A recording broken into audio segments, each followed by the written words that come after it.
uma mulher que recebe um diagnóstico de câncer, eu acho que tudo que ela menos quer é ficar esperando e aguardando exames, marcações, agendamentos.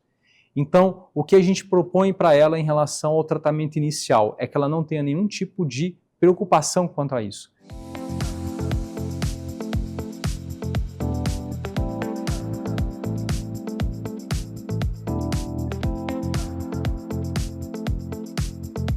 E antes de começar o episódio de hoje, eu quero apresentar e agradecer com muito carinho os nossos patrocinadores, que acreditaram nesse projeto desde o início e tornaram o consultório aberto ainda mais especial. A começar pela Cerrado Chic, uma loja que eu simplesmente amo. Com curadoria impecável em peças de decoração, móveis e itens exclusivos. Foi a Cerrado Chic que assinou toda a ambientação do nosso cenário. Com bom gosto, originalidade e aquele toque que faz toda a diferença.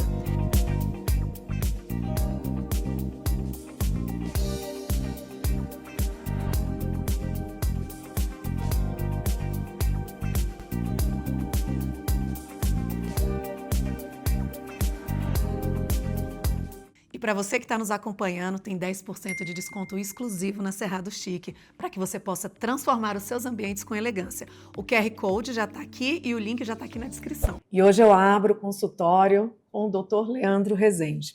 E um assunto tão importante como câncer, que a gente não gosta de falar, estava falando com ele agora que cada vez mais nós podemos e devemos entender que é possível melhorar. Tem outra coisa que também é de competência do Dr. Leandro, a endometriose. Então hoje a gente vai falar sobre isso, entender principalmente de saúde, de cura. Não é isso, doutor?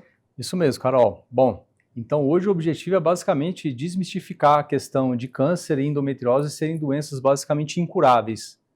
É claro que existem algumas limitações, mas hoje a gente consegue sim um tratamento adequado e devolver para a mulher, além da saúde, a qualidade de vida que ela tanto merece. Hoje eu vou aprender de endometriose, porque de verdade eu tenho inúmeras dúvidas e muitas vezes a gente nem sabe que tem, né, doutor?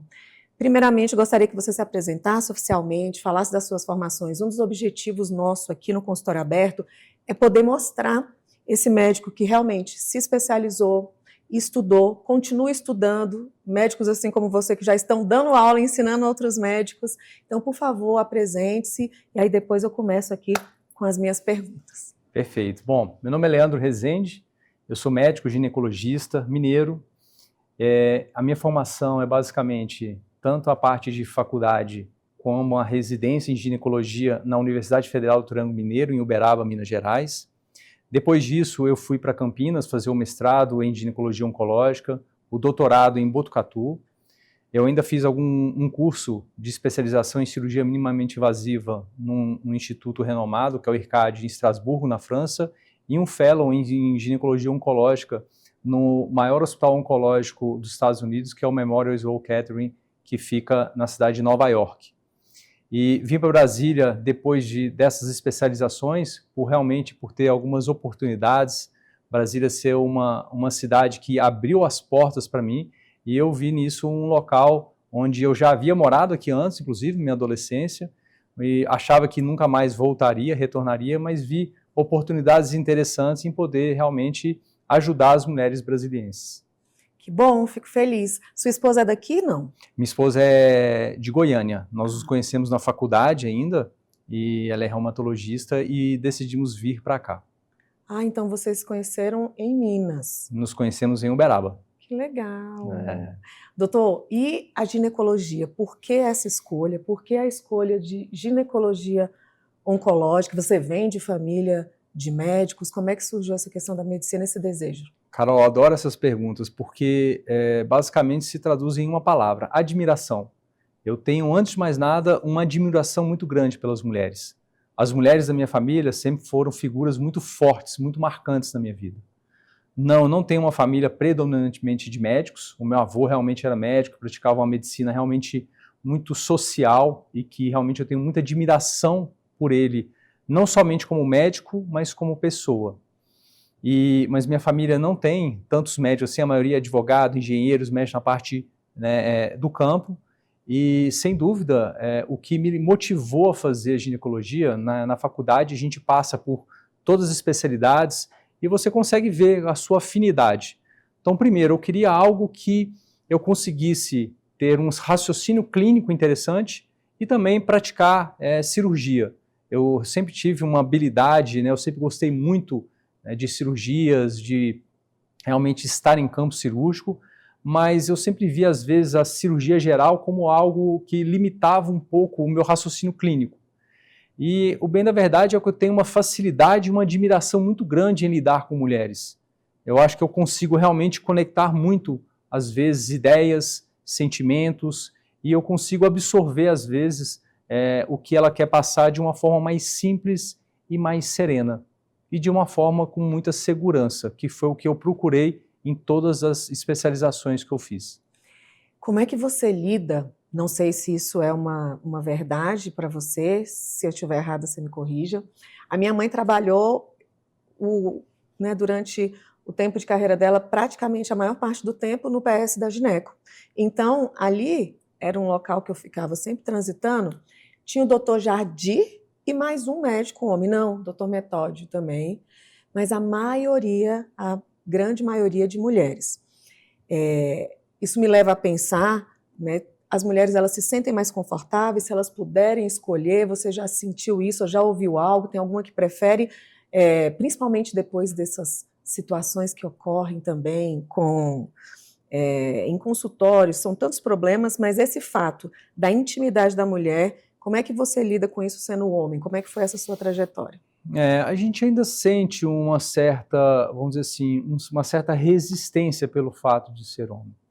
E que eu garanto que a partir do momento que ela chega ao consultório e a gente a trata com o máximo respeito, educação e, novamente, a admiração que ela merece, eu acho que ela abaixa a guarda e ela vê que quem está à frente dela é simplesmente alguém que quer ajudá-la e ouvi-la. Eu acho que, sem dúvida, hoje, né, a gente passa por uma série de mudanças na medicina e na ginecologia em especial. Hoje o que a gente vê é que grande parte dos ginecologistas formados hoje realmente é do sexo feminino, mas o que as minhas pacientes relatam é que, à primeira instância, elas têm uma certa resistência, mas que depois que elas me conhecem, eu transmito essa tranquilidade, essa segurança que elas tanto querem, isso deixa de ser um tipo de obstáculo, mas que sem dúvida é algo que ainda existe sim, Carol. E eu vejo que, baseado, né, aí na psicologia do que a gente conhece, das dores das mulheres, quando há também, tem algo muito positivo, porque essa paternidade é algo que todo mundo normalmente busca também, né? O homem, ele tem esse papel de gerar segurança. Quando a gente pensa em cirurgia, eu ainda acho que, se é para fazer cirurgia, eu vou preferir fazer com homem, eles são mais tranquilos. Eu acredito que tenha também esse lado que favorece, não só o que pode ser uma objeção, mas tem essa questão da segurança que o homem gera também, né? Tem sim. É uma coisa que as mulheres falam assim, olha, eu gosto muito de ser atendida por mulher, mas na hora de operar eu gosto da segurança da questão do homem. E o que eu tenho para dizer é que, sem dúvida, uma das pessoas que hoje em dia mais me ensinaram a cirurgia foi uma mulher. Então é importante realmente reconhecer a questão da admiração, do respeito e a questão da habilidade. Nós temos sim excelentes cirurgiões mulheres, porém o homem ainda é mais procurado pela mulher quando ela quer ser operada. Sim.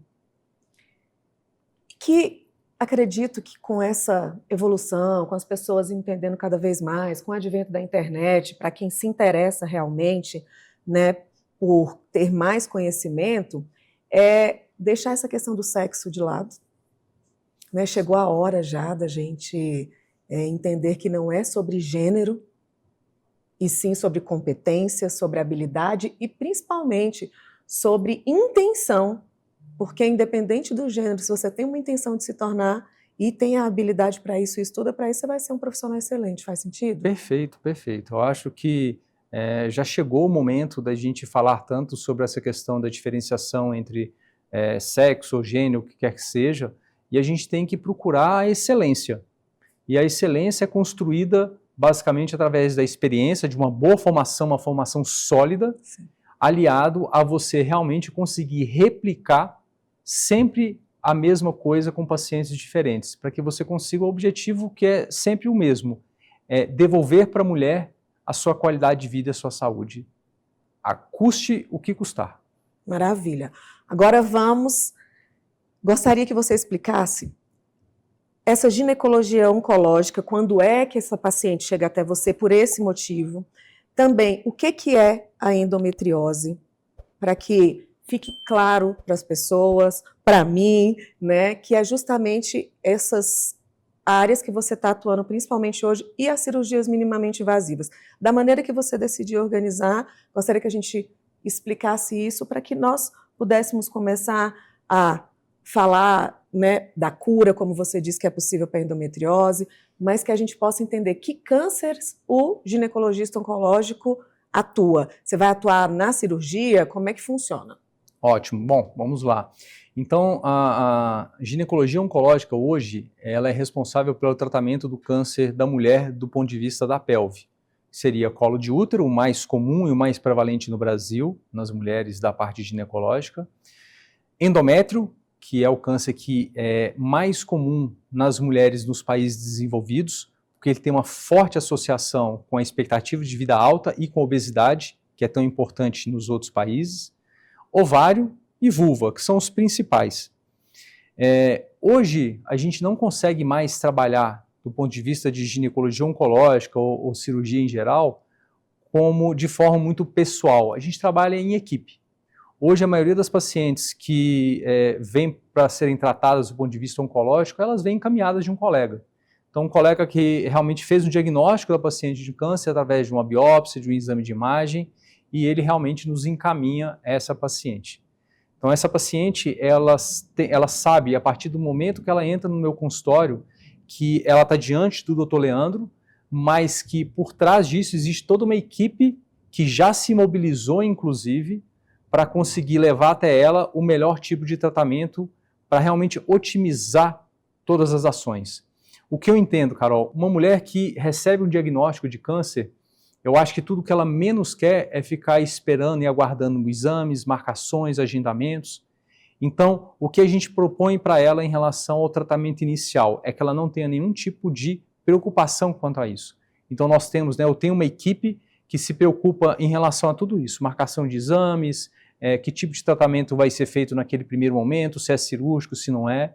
Então, eu acho que ela precisa se sentir a protagonista do problema. Quando a paciente com câncer chega no meu consultório, eu faço toda uma apresentação sobre o que é essa doença para ela. Quais serão os próximos passos e sempre oriento ela que ela leve um familiar. E a frase que eu sempre falo para ela é que aquela primeira consulta, ela vai fazer parte de uma história que ela vai levar para a vida dela. É um livro que ela vai iniciar naquele momento. E aquela primeira consulta é o prefácio desse livro. Eu, os familiares dela, nós seremos figuras que vão auxiliá-la a escrever um esboço de um ou outro capítulo, mas que o livro é ela. É ela que vai ser a responsável por abrir e fechar esse livro. E eu acho que isso tem que ser, a frase que eu mais uso para elas e que tem que ficar realmente mais valorizada. É que ela vai ser a figura que vai conseguir realmente ordenar tudo. Nós seremos pessoas que irão girar ao redor dela, no momento que ela quiser e no momento que ela se sentir mais segura e confortável. Maravilha. Então quer dizer que ela chega no seu consultório já sabendo do diagnóstico. Não é através de um exame que faz com você, e aí esse exame chega nas suas mãos e você vai dar o diagnóstico para ela. Não é você o primeiro a dar essa notícia. Exatamente. Então a maioria das pacientes que eu recebo, elas vêm já com resultado de biópsia, um exame de imagem, já sabendo que existe um problema oncológico, às vezes, claro, sem um detalhamento mais importante, sem saber exatamente quais vão ser os próximos passos que ela vai precisar para aquele tratamento. Algumas chegam já achando que, assim, nossa, eu vim para já marcar cirurgia, a gente vai, calma, não estamos falando em cirurgia inicialmente, primeiro nós vamos falar de como será o tratamento, como será o seu dia amanhã. Amanhã nós vamos traçar o que vai ser depois de amanhã, e passo a passo. E a cirurgia acontece com você? Isso, eu sou o responsável por liderar realmente a equipe da cirurgia.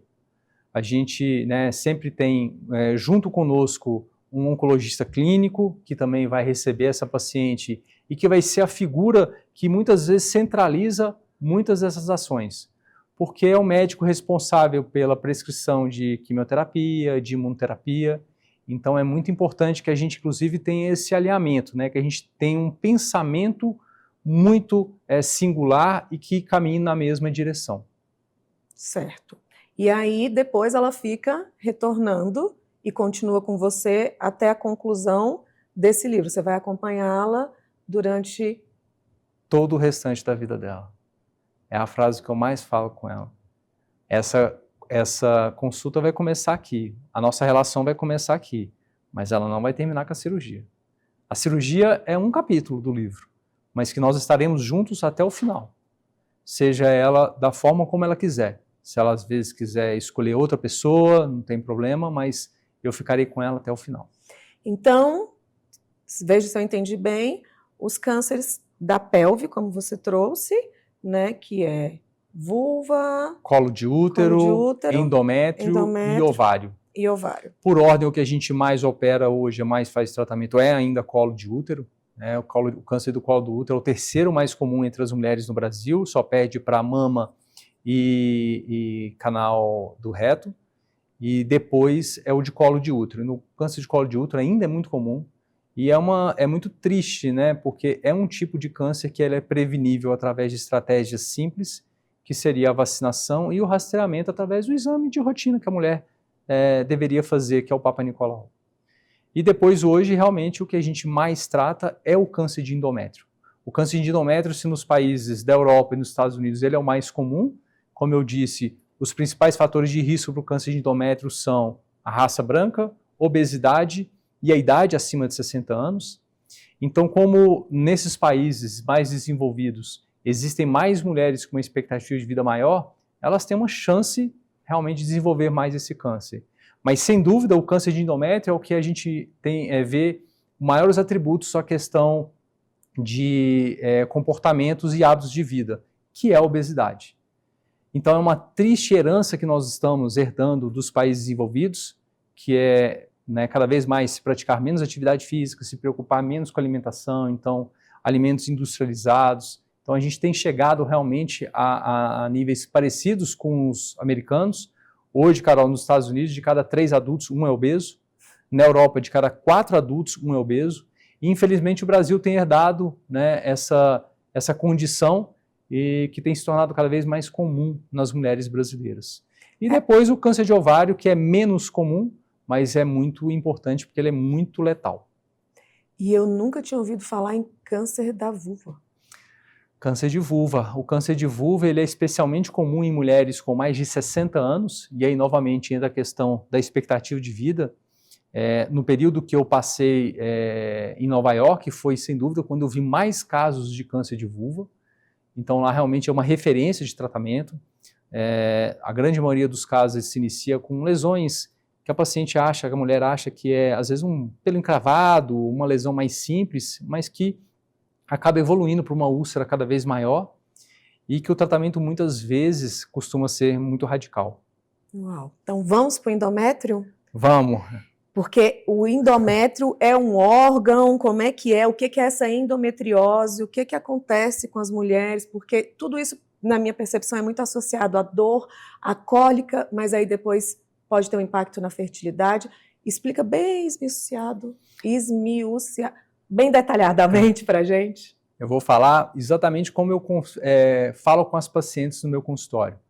A endometriose, então, é uma doença que ela é gerada pelo tecido endometrial. Então, o tecido endometrial é o tecido que está dentro do útero, que é responsável basicamente pela menstruação. Então, é um tecido que é estimulado pelos hormônios ovarianos. Quando a mulher não engravida, simplesmente aquela célula que já proliferou muito, ela descama em forma de menstruação.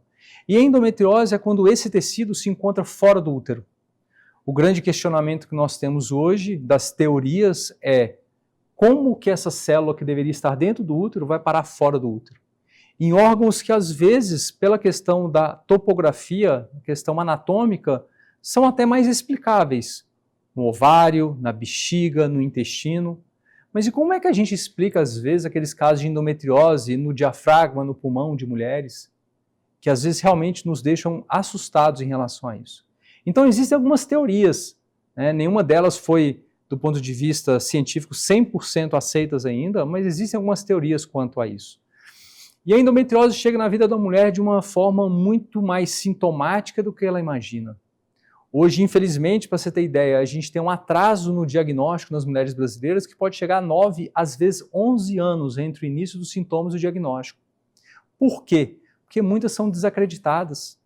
Muitas vezes essa mulher chega no ginecologista e ele fala, não, isso é normal. É normal a mulher ter dor na menstruação. E uma das maiores dificuldades que eu tenho é tirar esse estigma da mulher que a menstruação é algo doloroso. Se é, não deveria ser. Então, quando que a mulher tem que realmente falar assim, quando que é normal e quando que não é normal? Tudo aquilo, Carol, toda aquela dor que compromete a qualidade de vida da mulher ou a limita em alguma atividade que ela faz no seu dia a dia, não é normal. Então, se ela tem uma dor associada à menstruação, que é aquela cólica leve e que acaba a menstruação, aquilo não afeta de outra forma a vida dela, ok, é aceitável. Mas se em algum momento isso contribuir para a perda de qualidade de vida ou a restrição às atividades enquanto ela estiver tendo dor, nós precisamos investigar. E uma coisa muito importante também é a questão da infertilidade. Sem dúvida, o estereótipo da endometriose é a dor. Então, o que eu falo para as mulheres com endometriose, o que 90% das mulheres com endometriose levam ela ao ginecologista, é a palavra dor. E um percentual menor, mas importante também, é a infertilidade.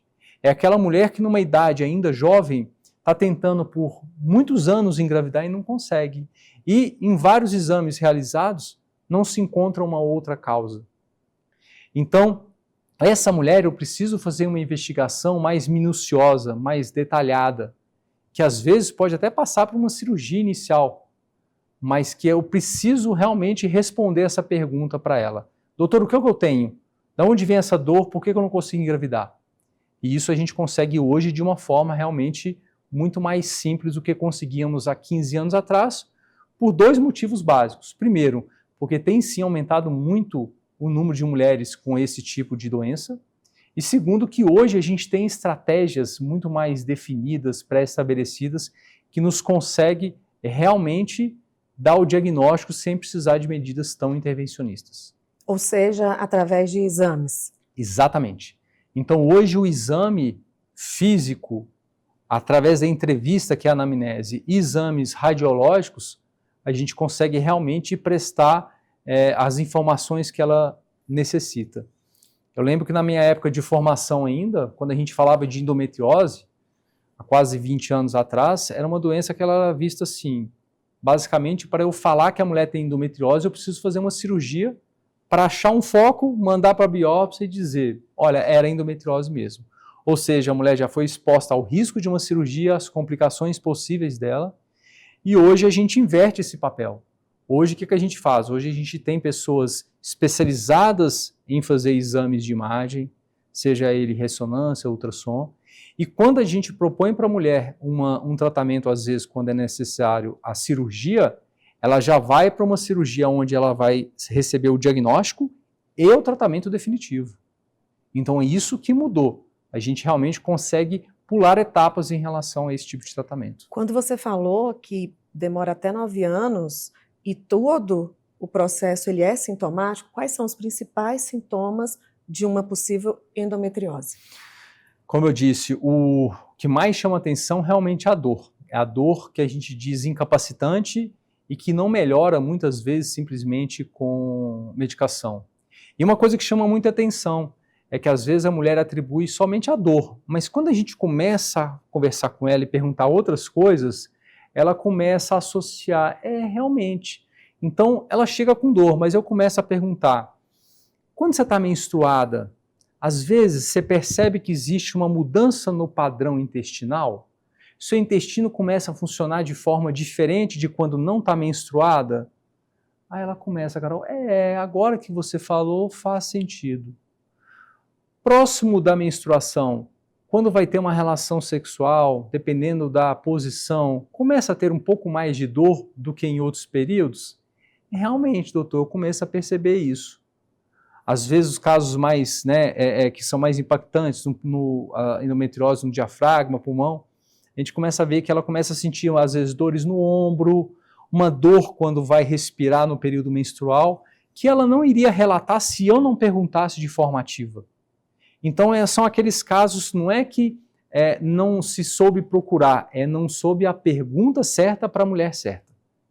Então, isso leva ela a falar assim, realmente ninguém nunca me perguntou de forma tão específica. O fluxo de sangue não é um componente, um sintoma? Normalmente, não. A endometriose, de forma isolada, ela não é uma doença que costuma mudar o fluxo ou a regularidade menstrual. Agora, existe uma outra condição que tem uma associação muito forte com a endometriose, que se chama adenomiose, que é uma doença também do útero, que muitas vezes, antigamente, a gente dizia que era endometriose do útero. Na verdade, elas têm um comportamento diferente, mas que nesse tipo de doença, de condição, ela causa muitas vezes uma irregularidade menstrual. E o que a gente vê é que existe uma associação muito grande. Ou seja, se eu estou suspeitando de endometriose numa mulher, é importante eu procurar também a adenomiose e vice-versa. Aquela mulher que vem encaminhada muitas vezes com um quadro sugestivo de adenomiose, quando eu começo a investigar e perguntar para ela a associação de sintomas compatíveis com endometriose, eu vejo que também tem alguma coisa. Então, esse tecido que supostamente era para ficar dentro do meu útero, ele, nesse momento de descamar, que era para descamar só lá dentro... Para fora da vagina, né, como menstruação. Que aí viria, ele sai e está indo, pode ir para o meu pulmão, para o meu diafragma, e é isso que vai causar essas dores. Isso. Então é um sangue como, sei lá, uma embolia que pode acontecer? Você imagina, Carol, é aquele sangue que sai, né, aquela célula que descama, e às vezes ela pode passar ou pelas tubas uterinas e cair na cavidade pélvica, ou existe uma teoria de transformação celômica. Então você imagina, não é normal encontrarmos, né, em qualquer parte da nossa cavidade abdominal sangue. Quando tem sangue, é alguma coisa diferente. Então, ela é uma doença crônica, porque se houvesse simplesmente uma vez esse sangramento fora do útero, uma vez tudo bem, 1 mês, 2 meses tudo bem, 3 meses, mas quando aquilo começa a se comportar de forma frequente, crônica, aquele sangue, ele irrita a cavidade, porque não é normal ele estar ali. E a partir do momento que ele irrita, ele cria, né, realmente um tecido cicatricial que dificulta a mobilização desses órgãos lá dentro. E aí essa transformação desse tecido fibrótico é o que causa muita dor, causa uma alteração da anatomia natural dos órgãos pélvicos, que é o que muitas vezes vai levar também à questão da infertilidade.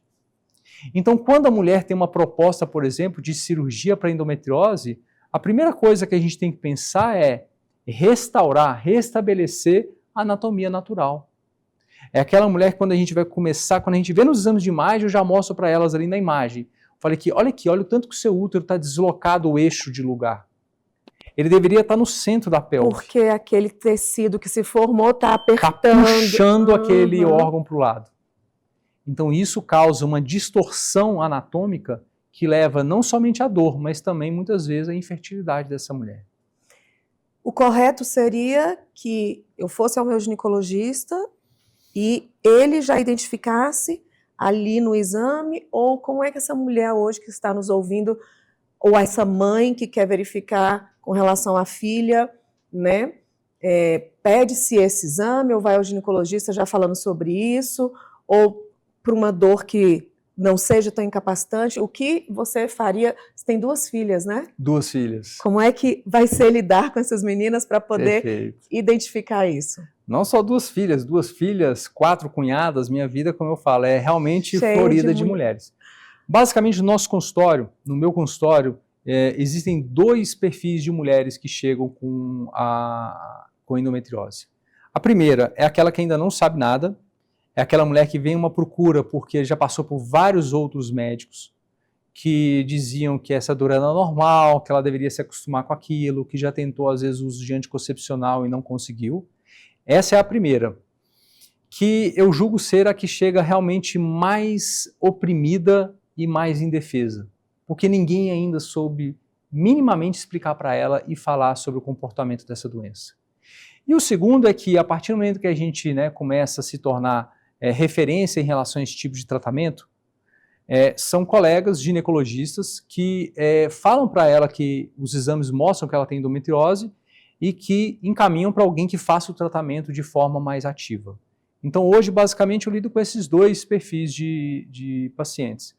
Às vezes chega uma ou outra paciente que não tem tanta queixa, que acaba sendo um achado, mas que até muitas vezes é o que eu falo, olha, uma frase que eu sempre uso muito para elas, nós tratamos você, mulher, eu não trato o exame. O exame é uma ferramenta complementar.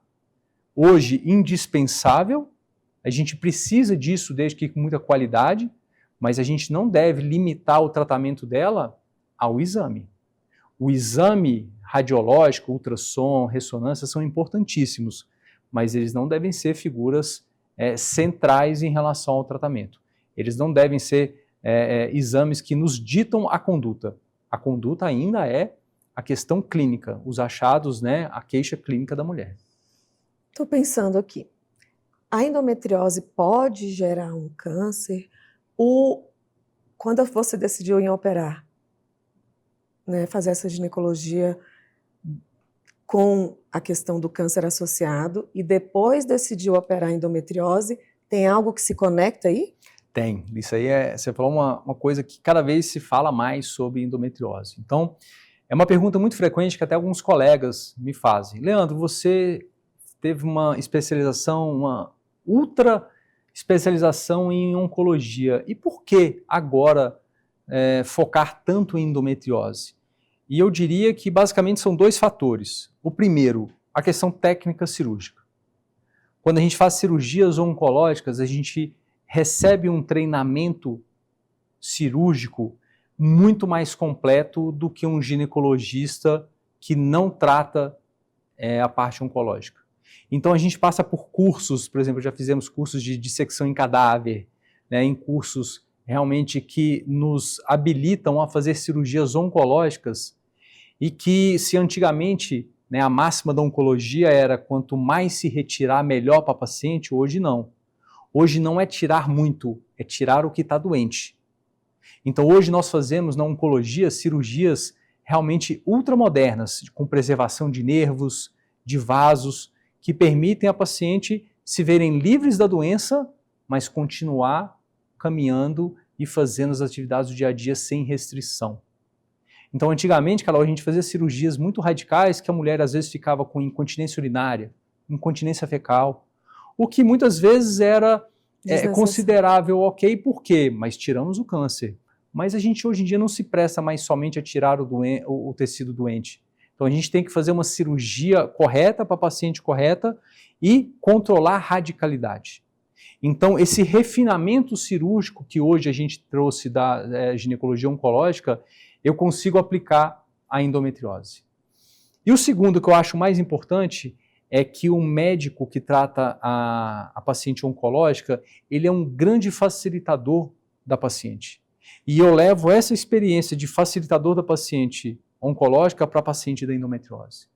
Então, enquanto eu estou conversando com a paciente na consulta com suspeita de endometriose, Carol, eu já fiz conexões e já consegui, como eu falei, uma consulta com o melhor exame de imagem possível, com uma médica ultra especializada em laudar aquilo, já consegui marcar uma consulta com a minha fisioterapeuta, com a minha enfermeira, com o meu nutricionista, com o meu coloproctologista, e isso sem que a paciente precise perder tempo fazendo.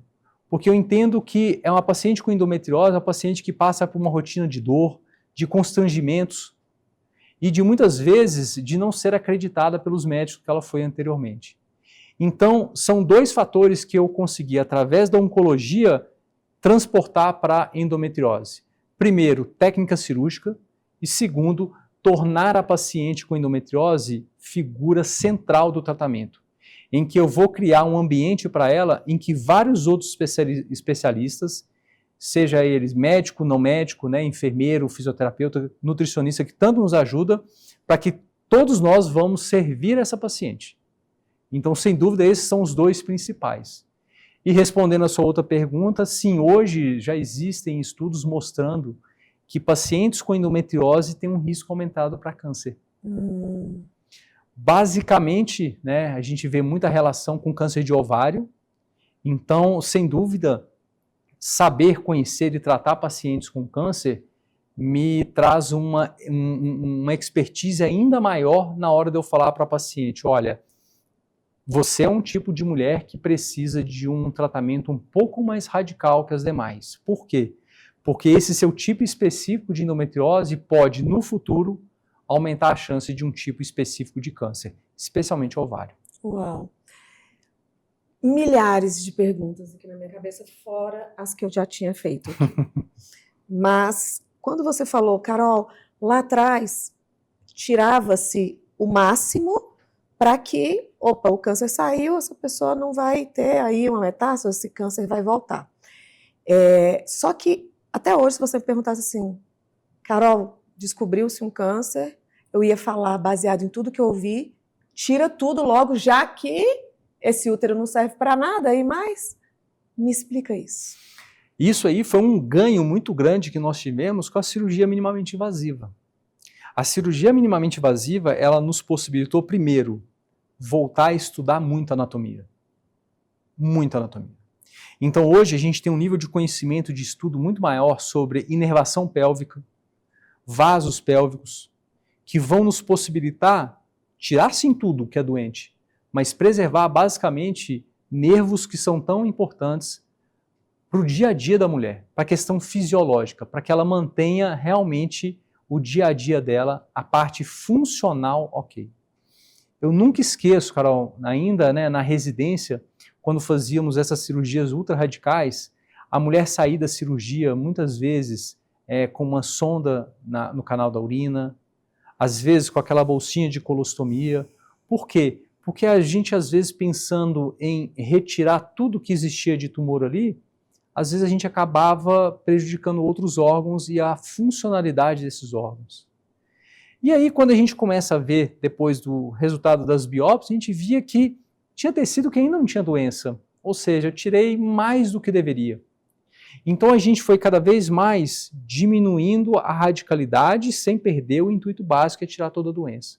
Então a cirurgia minimamente invasiva, quando a gente faz essas cirurgias, a gente consegue individualizar feixos de nervo que muitas vezes a olho nu a gente passaria desapercebido e a gente iria cortar com a tesoura sem vê-los. Então quando a gente faz a cirurgia minimamente invasiva, laparoscópica, robótica, o nosso nível de atenção e de percepção dessas mínimas estruturas aumentou muito. E aí a gente teve um ganho tão grande em relação ao redescobrir a anatomia pélvica, que hoje, mesmo quando a gente precisa fazer um tratamento cirúrgico que não seja por vídeo, a gente é muito mais cauteloso, a gente zela muito mais por essas estruturas nobres. Porque você imagina, Carol, uma paciente faz cirurgia de endometriose e aí depois ela tem que ficar fazendo tratamento de cateterismo ou com sonda no canal da urina. Imagina, a gente tira uma qualidade, um problema daquela e cria outro. E esse não deve ser, né, a finalidade do tratamento da endometriose, porque ela ainda é uma cirurgia, uma doença benigna. Ah, então até para tratar a endometriose só já tinham situações que se tirava mais do que precisava. Muitas vezes. A radicalidade aumentava, realmente era muito alta antigamente. Porque pensava-se que quanto mais se tirava aquele tecido, maior a chance daquilo não voltar. Hoje a gente sabe que não é isso que vai fazer com que a doença não volte. O que hoje em dia a gente entende, e os estudos mostram, que vai fazer com que a paciente seja curada da endometriose é o tratamento adequado. Nem mais, nem menos. É a otimização. E tem algum caso que não há necessidade de cirurgia? Sem dúvida. Não é muita questão da necessidade.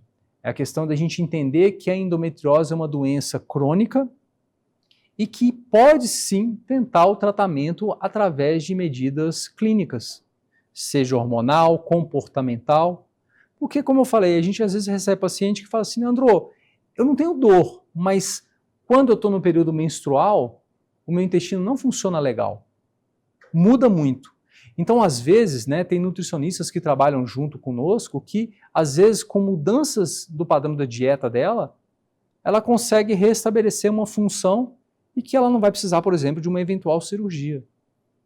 Hoje é muito comum, Carol, a paciente chegar para ser investigada contra a endometriose e ela sai dali com pelo menos 2 outros diagnósticos.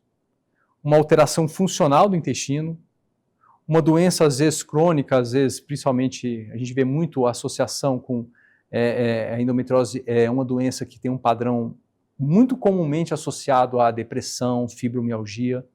Então às vezes ela vem no consultório pensando em pesquisar endometriose e ela sai dali com pelo menos 2 ou 3 outros diagnósticos. E o que nos leva a ter a capacitação para isso? É a repetição. Sim. É a repetição. É porque o padrão da paciente com endometriose se repete.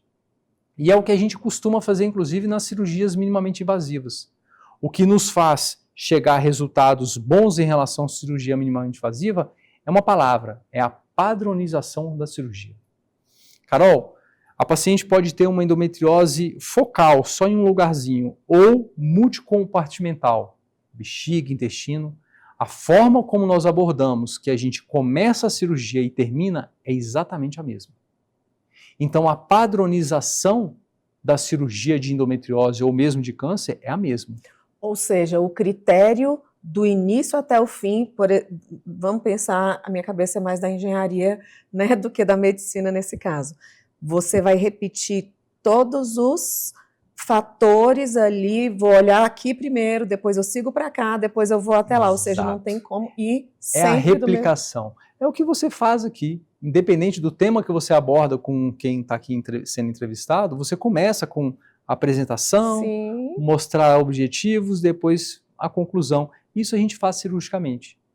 E essa padronização se deu ao advento da robótica ou você identifica que é outra coisa? Não, isso a gente vê muito, é uma outra coisa que a gente carrega da oncologia. Então, as cirurgias oncológicas, a gente começa sempre as cirurgias do mesmo jeito e termina da mesma forma. A minimamente invasiva, a gente conseguiu realmente replicar isso. Porque antigamente falava assim, cirurgia por vídeo, sim. Mas a forma, né, a via de cirurgia, videolaparoscopia robótica, é uma via. A cirurgia ela deve ser a mesma. Então, quando eu faço uma cirurgia de retirada de útero, a histerectomia, seja com corte, seja videolaparoscópica ou robótica, ela tem que começar e terminar da mesma forma. O começo e o fim dela tem que ter a mesma padronização. O que leva um cirurgião a ter bons resultados cirúrgicos é a padronização cirúrgica. E isso, sem dúvida, é o principal objetivo na cirurgia. O que torna minimamente invasivo é, por exemplo, antigamente eu precisava tirar um útero, eu abria a barriga e tirava. O minimamente invasivo seria, então, o uso dessa laparoscopia, que por favor explique, e da robótica. É um robô mesmo? Ótima pergunta. Quando a gente fala minimamente invasiva, a gente não está falando de mínimos cortes. Vai um pouco além disso. Então, primeira coisa, laparoscopia e robótica. Na verdade, a cirurgia robótica é uma laparoscopia, só que ela tem o advento do robô que consegue mobilizar as pinças comandadas por o cirurgião. Então, o cirurgião ele continua sendo o centro das ações de tudo. O robô é só uma ferramenta usada para aquilo. Então, o que é uma laparoscopia ou uma laparoscopia robótica? É quando a gente usa incisões pelo umbigo, onde a gente consegue colocar uma ótica, uma câmera de 1 centímetro, e que ela consegue magnificar a imagem de dentro do abdômen. A partir do momento que a gente coloca uma câmera, a gente coloca um gás para que exista a confecção de uma cavidade segura de trabalho. Por quê? Você, principalmente, Carol, que é muito magrinha, se a gente coloca uma câmera na sua barriga e vai mexer nos órgãos pélvicos, está tudo muito próximo. Então, a chance de ter um acidente com algum órgão é muito grande. Então, a gente insufla um gás, que é o gás carbônico, para criar uma cavidade onde você consegue um espaço através de outras 3 pequenas incisões na parte inferior do abdômen, basicamente quem tem cesárea, a marca da cesárea, quem não tem a marca da roupa íntima, 3 incisões de 5 milímetros, onde a gente coloca algumas portais que a gente vai colocar pinças que vai nos possibilitar, aí sim, trabalhar nos órgãos pélvicos. Então, isso seria uma laparoscopia. Agora, qual que é a diferença de uma laparoscopia para uma cirurgia minimamente invasiva? Porque a mínima invasão não é somente desses pequenos furinhos, é também uma mínima invasão dos órgãos pélvicos. É quando você consegue simplesmente tirar aquele tecido e ligar o mínimo possível vasos sanguíneos, não ter realmente lesões de nervos, de feixes nervosos. Então, quando a gente fala de uma cirurgia minimamente invasiva, é pensando sim no abdômen externo de pequenos cortes, mas uma mínima invasão a todas as estruturas nobres da região pélvica, que você consiga tirar somente o que você quer ou o que está doente. Entendi. Doutor, faz uma conexão ou desconexão ou explica para mim se minimamente invasivo é algo que eu faço porque é com a robótica e a laparoscopia, se ela é a mesma cirurgia, só que feita por um robô. Perfeito. Então vamos começar do básico. A laparoscopia. O que é a laparoscopia? A laparoscopia é uma modalidade de cirurgia onde eu uso uma ótica, uma câmera, que a gente faz uma incisão de 1 centímetro no umbigo e que eu consigo, depois de criar uma cavidade através do gás, do CO2 no caso, para que eu consiga realmente visualizar todas as estruturas, eu consigo usar outras incisões também pequenas, de 5 milímetros, na parte inferior do abdômen, e que a gente consegue, através daqueles instrumentais, fazer o tratamento definitivo. E o que é a robótica nisso? Na verdade, a cirurgia robótica é uma laparoscopia onde ela tem uma associação com o robô. Então, o robô vai ser um instrumento que vai ser usado pela laparoscopia, onde o cirurgião ainda é a figura dominante que vai comandar todas as ações do robô. Então, realmente, o robô ele trouxe uma segurança ainda maior para a cirurgia minimamente invasiva. Por quê? Porque robô tem uma chance de erro, de tremor, Carol, muito menor. Às vezes, umas mulheres perguntam para a gente, doutor, mas se a cirurgia robótica não deixa de ser uma laparoscopia, só que quem comanda é o robô, mas que quem está gerenciando esse robô é um médico, afinal, qual que é a vantagem, qual que é a desvantagem, E eu costumo explicar para ela de uma forma muito simples. Hoje, Carol, a gente ir de Brasília para Goiânia de carro é uma viagem muito segura, assim como a cirurgia laparoscópica. A diferença é que eu posso ir num carro simples, um carro tranquilo, com ar-condicionado, ou eu posso ir num carro de luxo. Eu vou cumprir a mesma distância, os 200 quilômetros, talvez com uma diferença de tempo pequeno, mas eu acho que tempo deve ser sempre um fator que a gente sempre deve analisar, mas não deve ser o fator crucial, aquele médico fala assim, eu opero bem, eu opero rápido. Rapidez para mim não é tanto a questão.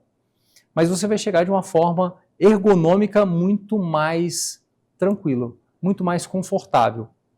Então, sem dúvida, é uma ferramenta que veio para acrescentar e atribuir uma segurança maior para a paciente, porque a câmera ótica do robô é ainda melhor do que a laparoscópica. Pra você ter ideia, a gente usa um console que a gente consegue ter um poder de visão em 3D, o que normalmente na laparoscopia a gente não consegue. Mas sempre que a gente fala de laparoscopia e de robótica, a gente está falando de um grande contexto que é a cirurgia minimamente invasiva. Então a cirurgia minimamente invasiva é uma cirurgia que não envolve somente pequenos cortes. Porque sim, todos eles são cortes muito pequenos no que a gente está vendo externamente no abdômen. Mas a mínima invasão que a gente diz, atribui a esse tipo de cirurgia, está dentro da cavidade abdominal e pélvica. Que é você conseguir fazer uma cirurgia com a mínima invasão e o mínimo dano a tecidos saudáveis. A um nervo, a um vaso. Então, quando a gente atribui a cirurgia laparoscópica e robótica esse termo de minimamente invasiva, está associado não somente a pequenos cortes no abdômen, mas a questão da retirada dos órgãos, preservando tudo aquilo que ainda é saudável e funcional. Ok. Um médico, por exemplo, com experiência, se a gente for trocar essa analogia, né? e com muita experiência, mas já, porque com o tempo pode haver realmente, né, um pouco mais de tremor, ou seja, ele veio para gerar mais segurança. Mas a atuação ali, ela é toda, a decisão é sua.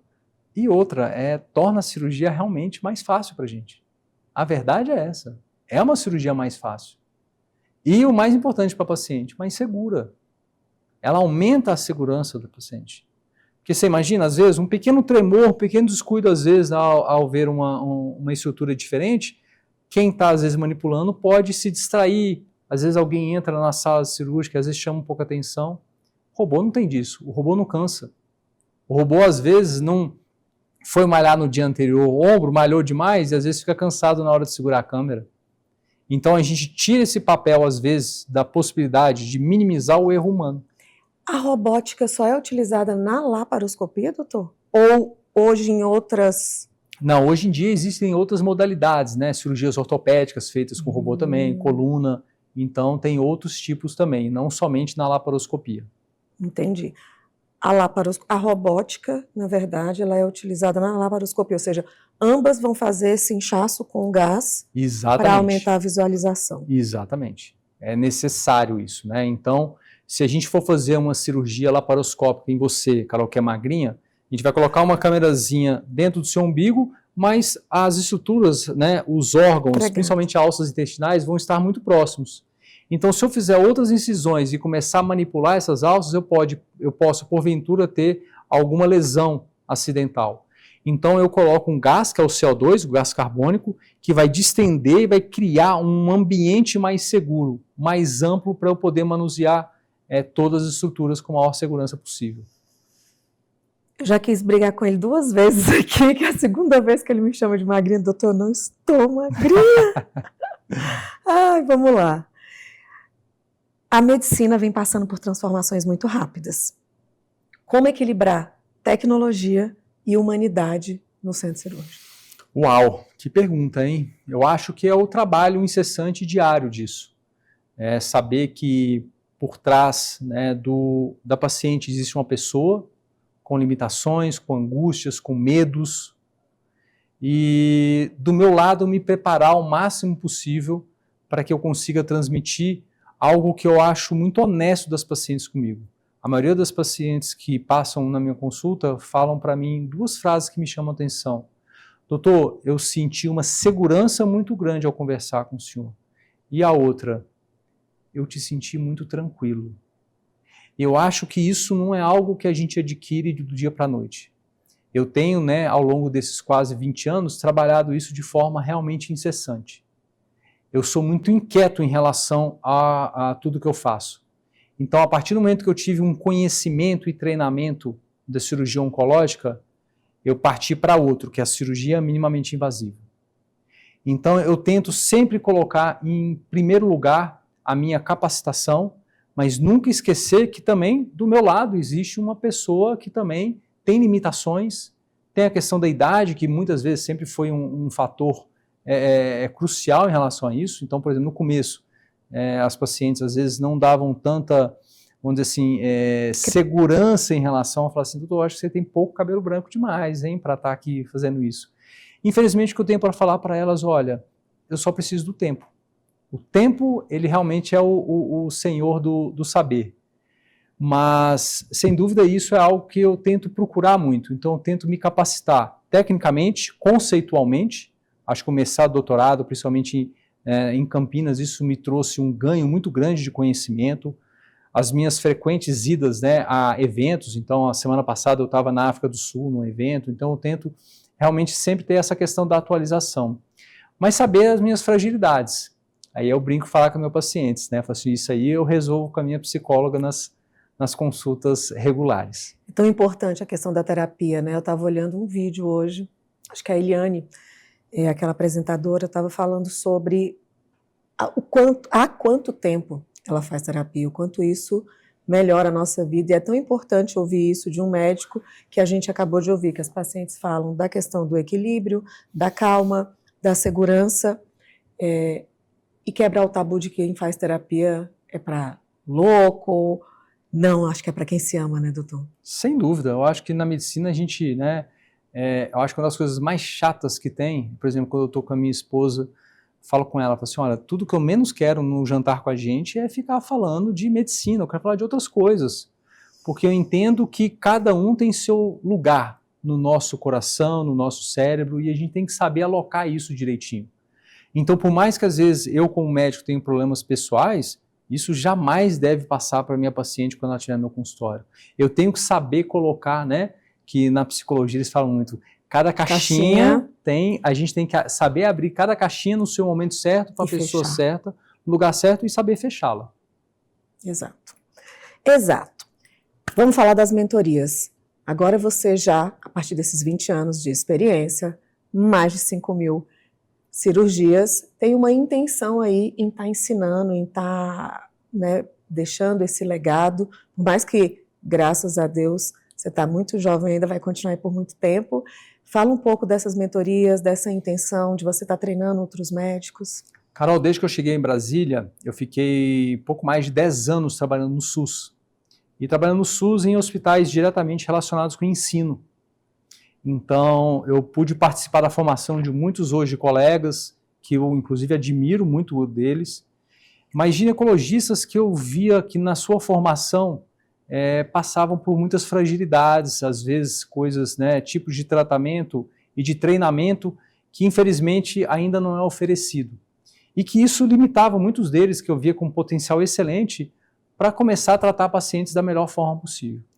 Então, eu consegui enxergar, depois que eu saí do SUS, colegas que realmente eles podem ser beneficiados com treinamentos, né, por mentorias que a gente faz justamente visando, né, todos esse período de treinamento que eu tive e essa experiência de mais de 5.000 cirurgias e mostrar para ele em cortar caminhos, cortar etapas que eu hoje vejo que talvez eu dispensaria para algo mais prático e que consiga alinhar com a paciente a melhor forma de tratá-las. Então, meu objetivo é esse, é identificar pessoas já ginecologistas que queiram passar por procedimentos, né, que queiram treinamentos adequados, tanto no ponto de vista oncológico, quanto de cirurgias para endometriose ou minimamente invasivas, para capacitá-los de uma forma realmente que eles não precisem, como antigamente tinha em Brasília, você tinha que viajar para fazer curso fora, né? Então, fiquei um tempo em Estrasburgo, na França, depois tive que ir para, né, ver a questão da cirurgia robótica em Nova York, para que eu consiga mostrar isso, que é possível fazer isso aqui num centro de referência, que hoje, do ponto de vista de medicina, de avanço tecnológico, o Brasil hoje, tranquilamente, Carol, só perde para São Paulo. Que maravilha.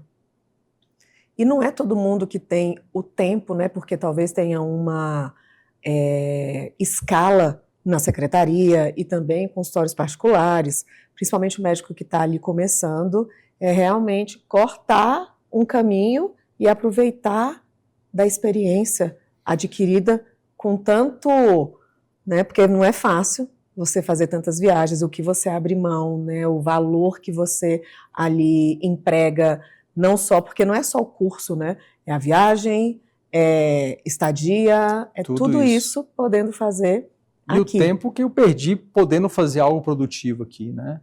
É o que eu digo, uma das coisas que mais me fez sair do SUS, primeiro foi a questão de opção para ficar mais tempo com minha família, depois minhas filhas nasceram. Mas o segundo é a questão da honestidade, Carol. É não poder, muitas vezes, ser honesto com a paciente. Eu me senti muitas vezes frustrado ao atender uma paciente, por exemplo, no hospital de base, com um caso de câncer ginecológico grave, e que eu fazia ali a proposta do que eu achava ser melhor para ela. Uma vez uma paciente me falou algo que mudou muito a minha concepção. Ela me perguntou assim, doutor, se fosse para fazer essa cirurgia pelo convênio ou particular, o senhor faria da mesma forma como vai fazer aqui? Eu parei, respirei, e foi quando realmente me chegou à conclusão que eu falei assim, infelizmente não. Infelizmente, o que eu tenho hoje de recurso nesse local público não é o mesmo que eu poderia te dar. E foi quando aquilo mexeu com a minha cabeça a ponto de eu falar assim, não é justo com a minha paciente.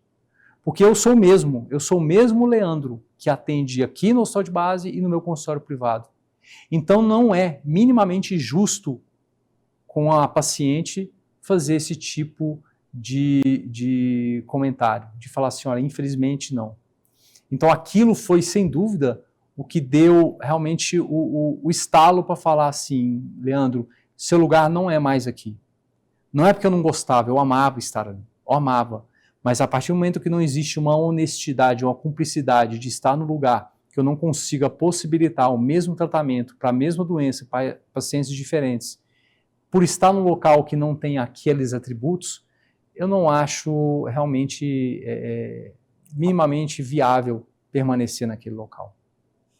Faz todo sentido e eu acredito que chega sempre um momento, né, dessas inflexões, esses pontos de inflexão na vida, que você vai também atender, salvar o maior número de pessoas estando em outro lugar e alguém vai chegar para também fazer esse trabalho. Eu recebo aqui muitos profissionais, muitos médicos que optaram por sair da secretaria, cada um com seus motivos e suas decisões, mas sempre há esse amor em falar que, mas o tempo que eu estava ali, eu me dediquei, porque parece que é um tempo de amor, de devolução ali do que se estudou para a medicina. Você tem que se entregar, porque a paciente que vai ali, ela quer nada mais do que realmente ser amparada.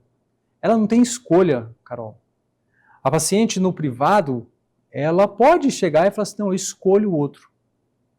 Então, um pouco triste isso. Ela vai ali porque realmente ela não tem escolha.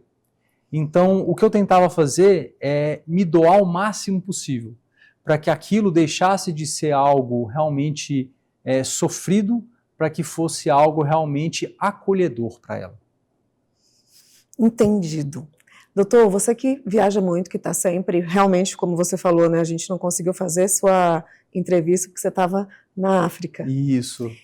O que você que está aí, né, estudando, visualizando, acredita que tem ainda para o futuro, como, por exemplo, tanto dessas cirurgias ou para endometriose? Tem mais alguma tecnologia, o que vem por aí? O que você espera? Tem, sem dúvida. O que a gente mais procura nesses eventos realmente conseguir se relacionar com pessoas que têm mais experiência em relação a isso e que têm vivências diferentes. Então hoje, sem dúvida, a Europa e os Estados Unidos são locais onde apresentam estudos um pouco mais avançados. Sem dúvida, hoje, a questão da tecnologia cirúrgica é o que mais se desponta. Infelizmente, do ponto de vista de tratamentos clínicos medicamentosos, por exemplo, a gente não conseguiu chegar num crescimento tão grande quanto a gente observa na cirurgia. Eu não tenho dúvida que nos próximos 10 anos a gente vai fazer tratamento de endometriose de uma forma diferente como a gente faz hoje, muito baseado em inteligência artificial aplicada às cirurgias, que a gente cada vez mais consegue utilizá-las. E, sem dúvida, o que a gente espera seriam outras modalidades de tratamento, aí no caso, o tratamento medicamentoso mesmo, que consiga devolver à paciente uma qualidade de vida que ela merece para uma doença benigna como a endometriose. Ok. A última pergunta eu vou deixar para depois do quadro, que eu já tenho aqui, que não é uma pergunta, eu quero que você deixe uma mensagem específica, intencional para essas mulheres. E o quadro se chama Na Ponta da Língua, onde eu vou falar uma palavra e você vai trazer com velocidade agora o bate-bola, o que você pensa em uma frase, em uma palavra, ok? Ok. Posso começar? Pode sim, vamos lá. Endometriose. Dor. Cirurgia robótica. A realidade. Oncologia. Acolher. Dor pélvica. Infertilidade. Tecnologia. Inegociável. Confiança. Fundamental. Inovação. É o que buscamos. Humanização. Não existe medicina sem isso. Mentoria. Facilitador. Futuro da ginecologia. Futuro da ginecologia. Bem-estar completo da mulher. Leandro Rezende. Leandro Rezende. Confiança, segurança e estudo, antes de mais nada. Muito bom. Gente, com todas que eu fiz aqui, ninguém conseguiu responder tão rápido. E com uma palavra só, as mulheres já falam assim, ah não, uma palavra só é quase impossível, né? Outro facilitador aí para os homens. Doutor, foi sensacional, muito, muito, muito bom. Eu entendi agora claramente, com precisão, porque que as suas pacientes falam, eu me senti segura pela sua segurança, né, e a sua tranquilidade em falar sobre o que, de fato, é a sua competência. E volte mais vezes, acho que eu tenho assim, mais umas 1000 perguntas, apareça. E, por favor, eu gostaria que, como né, eu sempre peço, para que se deixe uma mensagem, você deixe uma mensagem para essa mulher que já ouviu falar, ou que não ouviu falar, ou que tem esse diagnóstico de endometriose, ou para as mulheres no geral, já que, como você pontuou várias vezes, somos seres que, de fato, temos a sua admiração. Então, como nos olhar através desse olhar masculino? A vida é muito curta e eu acho que é importante que a mulher saiba viver cada momento que ela passa pela vida. Sem dúvida, todos nós temos fragilidades, temos momentos, né, que a gente não está tão bem. Agora, a gente não pode achar que sofrimento, dor é normal. O bem-estar, a saúde da mulher, a sua fertilidade, são bens que a gente não pode negociar. Não existe negociação quanto a isso. E a gente não pode medir esforços para conseguir chegar em bons resultados.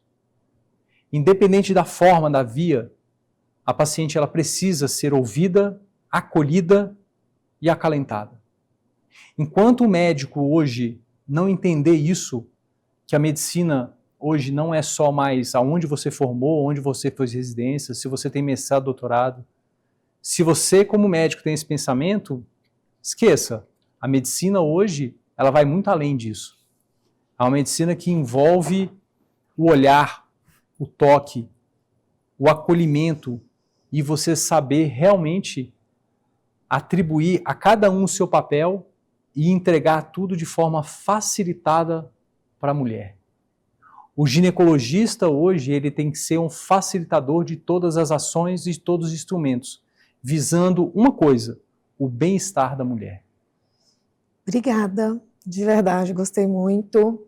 E, finalizando aqui, espero que você tenha a responsabilidade com as outras mulheres de encaminhar esse conteúdo, de encaminhar para outros médicos e de, principalmente, ter esse nível de escolha quando você for escolher alguém para cuidar de você, se isso lhe for possível.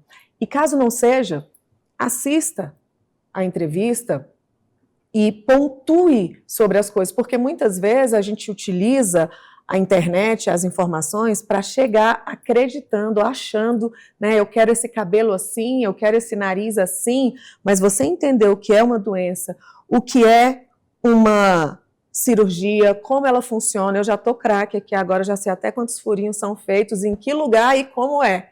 Então, o doutor me trouxe um dado.